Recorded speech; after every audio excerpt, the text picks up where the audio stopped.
Hello, this is Hannah and I'm going to talk to you today about our gliders kit. This is a really fun kit to just get out and have some fun and do a lot of good math and science with it that is applicable to every grade from kindergarten up to high school. So let's talk a little bit about what the kit contains. It has 4 different gliders, 2 large and 2 small, and in each side there is an option that includes the flight control ailerons and 2 that do not. So these provide you with 4 different variables you can investigate when you're doing your experiments. One of the other things you're going to need to do before you actually start flying is to build a launcher. What you want to do is have a launcher that you can measure exactly how far back you're pulling your glider every time. So we use a meter stick, and what you're going to do is find the 20 centimeter mark on the front and then flip it over. That puts you at 7 7/8 inches on the reverse, at least of most meter sticks.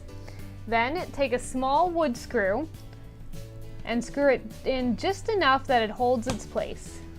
There we go. You want to make sure it does not go all the way through the front, and then do a second one just for stability.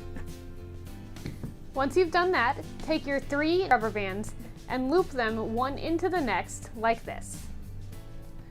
You can adjust the number and amount of rubber bands you use depending on the experiment you're doing. Next, wrap these around the 2 screws like this, and then back between them just so that they're good and secure. As a final securing detail, we like to take a small binder clip and just secure it right over the top. To launch your glider, simply pull the rubber band all the way to where the first knot is at the end of the meter stick. That way you're getting a consistent force between trials. And then loop the hook that's on the bottom of the glider onto the end of the last rubber band and pull back to your designated distance. Using the tail of the airplane as what you're holding, then make sure there's no one in front of you and that your hands are completely out of the way before releasing. You're also going to want to make sure that you're shooting off at the same angle every time, or at least at a designated angle if you are adjusting the angles for the variables in your experiment. A good way to do that is to use our clinometer kit, which you can simply secure to the back of the meter stick to know exactly what angle you're launching at. The clinometer also offers a nice chance to talk about supplementary angles. Once it's set and ready to go, simply release. These are meant to be shot outside. If you shoot them inside and are hitting walls or things like that, there's a good chance they will break. But if you shoot them outside onto a soft surface such as grass, these gliders are remarkably sturdy and will actually last very well.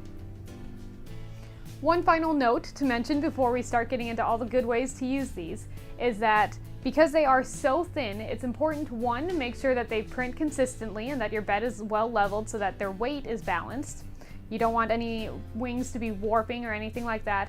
And it's also good to note that because they are so thin, if you keep them in a warm car or in a reflective surface on a hot day, the wings themselves might actually start warping. So just be aware to keep these in the shade, to not leave them in a hot car. Otherwise, you might end up with a plane that is slightly wonky and won't fly in a consistent manner. All right, enough of that boring stuff. Let's get to the good stuff. How you're going to use it. In an elementary classroom, you can use this all the way from simple measurement to even then just various observations. Which plane flew farther? Which plane weighs more? Why do you think the plane that weighs more flies differently than the plane that weighs less? Things like that. Get the students to start doing these investigations. What happens when you adjust the wing flaps or the tail flaps? How does that affect the flight? Does it make it go farther? Does it make it go straighter? How about more up or more down? Have the students start really analyzing the different variables that they're doing just at a very simple level. At middle school and high school, you get a great chance then to expand upon these early observations and lead into a lot of great graphing and statistical analyses of all the variables. So you can control the number of rubber bands, the distance pulled back, you can control which of the planes you're using, and then when you're doing that, you're getting a chance to do scatter plots. You can look at the scatter plots and analyze the data. What is the standard deviation? What is the mean and absolute deviation on this? Are some of these designs more consistent than others? Why do you think those designs are more consistent?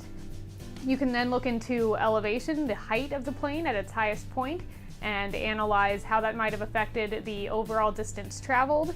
What are the outside factors that are affecting the planes? Is it a windy day? How does that affect your flight? Things like that, where the students are having to be thinking about all of the situations that are going on around these airplanes. Then you can tie it in with your physics class and start talking about potential and kinetic energy, as well as the transfer of energy, how the rubber band stores up power, which then gets transferred to the airplane. At an elementary level, you can talk about contact and non-contact forces, how gravity is what causes the airplanes, the gliders, to come back down to Earth. And then even just introducing the connections to the real-world aviation industry. So what are some of the features that these gliders have that regular airplanes do as well? Okay, we have things called wing flaps and ailerons. What do those do? Tie it into aviation and have the students start investigating how real pilots utilize wing flaps, tail flaps, and ailerons to control their airplanes. And then you can have the students go out and try and see if they can recreate those same results using the gliders.